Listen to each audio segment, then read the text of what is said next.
আসসালামু আলাইকুম রহমতুল্লাহ। পুরুষ মানুষের পরিবারের শান্তি মেটাতে গিয়ে যতই কষ্ট করে কাজ হোক না কেন, তা সফল করার জন্য মরিয়া হয়ে উঠে পড়ে। যে কাজগুলো মেশিনের দ্বারা সম্ভব না, সেই কাজগুলো পরিবারের সুখে শান্তির জন্য সে কাজগুলো করতে হয় হাতে। যে অনেক কষ্টের কাজ তারা করতেছে, বা সেখানে আমিও আছি এসব কাজের মধ্যে।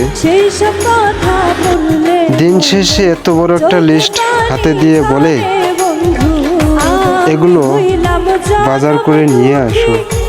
পরিবারের সুখ মেটাতে গিয়ে তারা কষ্টকে কষ্ট মনে করে না। হায়রে জীবন!